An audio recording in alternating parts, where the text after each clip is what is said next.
예, 안녕하세요. 올해는 연초부터 코로나 바이러스라는 전염병으로 인해서 계속 불안하고 초조한 그런 시간을 보냈습니다. 특히 오늘은 우리나라에서 처음 발생한 이후에 최고로 많은 확진자가 나왔다고 합니다. 대구에서도 최근 몇 개월 동안에는 나름대로 많이 잠잠했었는데 오늘 35명이나 되는 많은 숫자가 나왔습니다. 이런 상황에서 우리는 다양한 문제들에 접하게 되는데 저는 특히 국가가 이러한 코로나19 위기에 어떻게 대처해야 하며 또한 특히 그 과정에서 인권 문제와 인간 안보 또는 국제적인 안보 문제를 어떻게 접근해야 될지에 대해서 논의하는 시간을 가지도록 하겠습니다. 흔히 전 세계적으로 또는 전 국가적으로 바이러스 전염병과 같은 상황이 창궐할 때 우리는 모두 한 배를 타고 있다라는 말을 하게 됩니다. 저는 여러분들 아마 다 아시겠고 또 많이 보셨을 거라고 생각을 하는데 우리 모두는 설국 열차를 타고 있다라고 비유를 하고 싶습니다. 이 설국 열차라는 영화는 기후 변화로 인해서 세상이 모두 꽁꽁 얼어붙어 있는 그런 상황에 겨우 일부분의 사람들만 이 열차에 타게 됩니다. 이 열차에 탔다고 해서 모두 다 그러나 이 전염병으로부터 또는 기후 변화의 어떤 이상 한파로부터 벗어날 수는 있긴 하지만 그 속에서도 다양한 차별과 불평등이 이루어지게 됩니다. 이런 상황에서 국가가 나서서 소요 사태라든지 또는 직접적으로 전염병에 대한 방역 작업을 하게 됩니다. 그러니까 국가는 그 이전에 우리가 일상생활 속에서 그냥 어떤 일정한 역할을 하긴 하지만 지금처럼 전면에 나서서 다양한 활동을 한 것이 그렇게 흔하지 않습니다. 특히 이러한 국가의 방역 활동에는 어떤 딜레마가 그 속에 포함되어 있는데 특히 이 방역 활동을 하다 보면은 아무래도 이동에 대한 제약이나 다양한 어떤 인권에 대한 유보 조치를 하게 됩니다. 그래 되면은 이동의 제한은 소비나 생산의 그 한계를 초래하게 되고 그렇게 되었을 때 점차 경제 전반에 파급이 되면서 경제가 침체하게 됩니다. 이러한 경제 침체를 다시 조금 완화시키기 위해서 방역 활동을 느슨하게 하면은 이로 인해 다시 코로나19 전염병이 확산되는 그런 결과가 초래되기도 합니다. 그러니까 방역을 강화하면은 경제가 침체되고 경제를 위해서 방역을 조금 약화시키면은 오히려 코로나19의 확산이 더욱 확대되는 이런 딜레마에 빠져 있는 거죠. 그것과 유사하게 방역 활동을 강화하면은 사람들의 어떤 이동의 자유나 또는 집회나 표현의 자유가 제한될 수밖에 없고 또 정보에 대한 과도한 노출 등으로 인해서 정보권이 문제가 되기도 합니다. 그리고 이러한 부분에서 기본권을 좀 보장을 하려 하면은 아무래도 이동의 자유라든지 정보에 대한 어떤 접근성을 나름대로 느슨하게 해야 되는데 그래 되면 오히려 또 방역이 완화되면서 전염병의 확산이 더욱 확대되는 이런 딜레마에 빠지게 되는 것이죠. 하여튼 이런 딜레마 속에서 우리는 현재 살아가고 있는데 그러면서 우리는 이런 사회가 우리가 지금 당면하고 있는 이 사회가 과연 앞으로도 지속 가능할까에 대해서 걱정을 하게 됩니다. 아마도 올 겨울을 넘겨야 될 것 같고 내년 봄에 와서야 겨우 나름대로 이제 방역 활동도 하고 백신도 맞게 되고 이런 상황이 오면은 뭐 좀 많이 줄어들지 않을까. 그리고 전염병에 대한 어떤 소멸까지도 기대해 볼 수 있지 않을까라고 생각을 하는데요. 어쨌든 그런 낙관적인 희망을 가지고 살아가긴 해야 되지만 어쨌든 우리가 이 지구상에서 살아가기 위해서는 우리 사회는 지속 가능해야 된다 이렇게 이야기를 할 수 있겠고, 따라서 국가는 나름대로 자신의 역할로서 방역 활동을 방역 대책을 지속적으로 해나갈 수밖에 없다라고 하겠습니다. 자, 그런 점에서 우리는 방역 국가라는 개념을 생각해 볼 수 있는데, 코로나19 방역을 위해서 국가가 전면에 나타나서 다양한 활동들을 전개하며 우리들 일상생활에 개입하는 그런 국가를 우리는 방역 국가다라고 할 수가 있습니다. 여러분들도 뭐 다 준수를 하고 계시겠지만 일상생활의 방역 수칙을 준수하고 이동이나 집회의 자유를 제한하거나 금지하거나 또는 뭐 어느 정도 이제 나름대로 방역 활동이 된다 싶었을 때 그것을 다시 이동의 자유를 어느 정도 이제 이완시키고 재개해 줄 수 있는 그런 의사결정을 국가가 하게 되고, 그 외에도 의료 서비스라든지 또는 뭐 특히 이제 올해 여러분들도 처음 경험을 하셨겠지만 긴급 재난지원금이라든지 이런 것들이 이제 국가가 행하는 어떤 방역 활동의 중요한 내용으로 포함될 수가 있습니다. 그런데 국가가 이런 활동을 하는 데 대해서 나름대로 우리는 뭐 당연하다라고 생각하기도 하지만, 특히 서유럽이나 미국의 경우는 국가가 과도하게 사람들 일상생활에 개입한다라고 해서 상당한 반대에 부딪히기도 합니다. 그렇다면 우리는 방역국가로서 국가가 이런 활동을 하는 데 대한 그 정당성은 어디에서 찾아볼 수 있는가에 대해 한번 생각해 볼 필요가 있지 않을까요? 그런 점에서 우리는 우선 사회계약론이라고 하는, 아마 여러분들도 중고등학교 때 많이 다 배우셨을 거라고 생각을 합니다.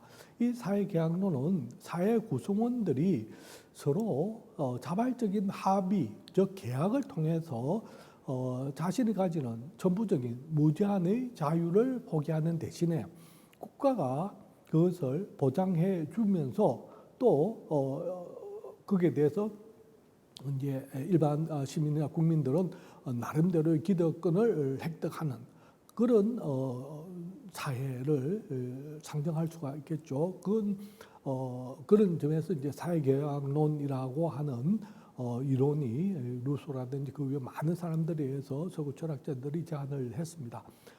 이런 사회계약론은 실제로 우리가 그런 계약을 한 적은 없죠. 그러나 어떤 이상적인 어떤 개념 규정으로 봤을 때 우리 사회가 국가로 하여금 그런 활동을 하는 데 대한 정당성을 부여하고, 또한 그 대가로 국민들은 거기에 대한 권리를 가지는 것으로 이해를 해 볼 수가 있습니다. 그리고 또 다른 한편 최근에 이 코로나19와 관련해서 정상 상태, 노멀 소사이티, 그 정상 사회, 정상 국가 이런 이야기들이 많이 나오는데요. 그 정상이라는 개념이 나오게 되는 배경에 방역 국가에 관한 논쟁이 있었습니다. 여러분들은 아마 처음 듣는 이야기일지도 모르겠는데, 미셀 푸코라는 사람이 근대 국가가 등장을 하면서 가지고 있는 국가의 권력이 변화하는 과정을 설명하면서 이런 이야기를 합니다.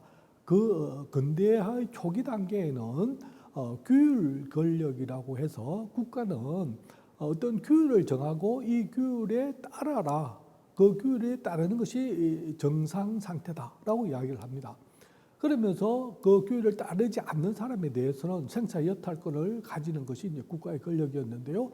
어느 정도 근대화가 진행되면서 이 국가의 역할이 국민들의 생명과 삶을 일깨워주고 조직하고 관리하고 통제하는 역할을 하게 됩니다. 즉 공공적인 측면에서 시민들의 의료나 보건을 국가가 책임지면서 국민들을 살리는 권력이라는 의미로서의 생명 권력이 이제 국가 권력의 주요한 어떤 특성으로서 이제 간주되게 되는 게 됩니다. 그런 점에서 봤을 때 서구 근대사에서는 국가의 발전과 권력의 속성이 변화하면서 그 권력은 사람을 죽이는 권력이 아니라 생산 여탈권으로서 권력이 아니라 사람을 살려두는 권력으로서의 의미를 가진다라고 이제 이야기를 하게 되는데요. 이 이야기를 그 아감맨이라고 하는 철학자가 받아들여서 코로나 팬데믹이라는 상황이 예외적인 상황임에도 불구하고 이것을 정상적인 국가 권력의 이 어떤 그 시행 과정으로 삼고자 하는 그런 국가 권력의 욕망에 의해서 현재와 같이 방역 국가가 강력한 권력을 행사하고 권위주의화되고 있다라고 비판을 하게 됩니다. 이런 점에서 국가의 권력을 지나치게 남용하는 형태로 코로나19의 그 대유행을 부각시키고 있다라는 이런 음모론적인 어떤 설명을 하게 되는데요. 거기에 대해서 지적이라는 사람이 다른 한편 국가가 강력한 역할을 하는 것을 부정할 수는 없다. 모든 사람들이 생명의 위협을 당하고 있는 이런 상황에서 당연히 국가가 그 권한을 행사해야 되겠지만은 그러나 지나치게 권력을 행사하는 것은 옳지 않다라고 이야기를 하면서 이 사람들은 현재의 상황에서 국가가 일정한 이제 공공 정책을 수행하고 있는데 예를 들어서 공적 의료 서비스를 제공한다든지 또는 국민 기본 소득을 제공한다든지 이런 것들이 실제로 우리 사회 전체가 앞으로 공동체 사회로 넘어가기 위한 이 사람은 그 공동체 사회를 공산주의라고 이야기를 하는데 뭐 우리가 알고 있는 기존의 공산주의하고 다른 공동체 사회로 넘어가는 이런 과정으로 이해를 해야 된다라고 이야기를 합니다. 어쨌든 이와 같은 방역국가의 논쟁으로 인해서 우리는 현 상황이 정상이냐 또는 비정상이냐 또는 앞으로 나타날 어떤 포스트 코로나, 즉 코로나를 극복한 이후의 상황은 어떻게 될 것이냐에 대해서 많은 사람들이 관심을 가지게 되었습니다. 그러나 저 입장으로서는 이런 방역 국가가 강력한 국가 권력을 행사하는 데 대해서 나름대로 의미를 가진다고 하더라도 그러더라도 국가가 지나치게 권위화되어서는 안 된다라는 측면에서 봤을 때 사회계약론적인 입장에서 보는 즉 사회적 합의를 통해서 국가가 방역 대책을 공론화하고 그러면서 나아가서 지구적인 생태 위기에 대처하는 그런 어떤 국가 역할은 필요하다. 그러나 그것은 국가가 독자적으로, 국가가 권위적으로 일방적으로 끌고 가는 것이 아니라 시민사회와 함께 서로 합의를 통해서 협력을 통해서 문제를 해결해야 되지 않느냐라는 입장을 가지고 있습니다. 아마 여러분들께서도 그런 점에 대해서 나름대로는 동의를 하실 거라고 생각을 하는데요. 이런 점에서 우리는 사회계약론이 가지고 있는 어떤 한계점은 이 사회계약론은 이 사회에서 살아가는 사람들만의 관계로서 계약을 맺었다라고 하는데 자연계약론이라고 최근에 새로운 계약론에 관한 이야기가 나오는데요.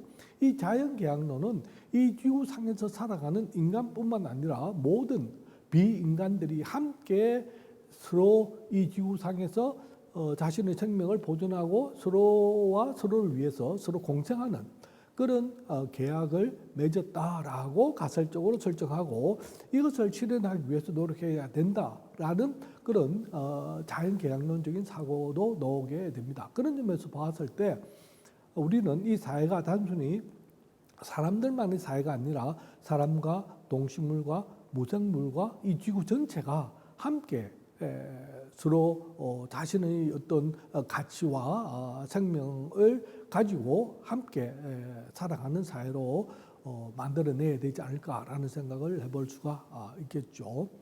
또 다른 한편으로 여기에서 이제 그 관련해서 중요한 부분이 무엇이냐라고 하면은 한편으로는 이제 인권의 문제입니다. 국내적 상황에서 그 사회가 나름대로 자기 역할을 하기 위해서는 인권이 이러한 방역 활동에 있어서 가장 중심이 되는 기준이 되어야 된다는 것이죠.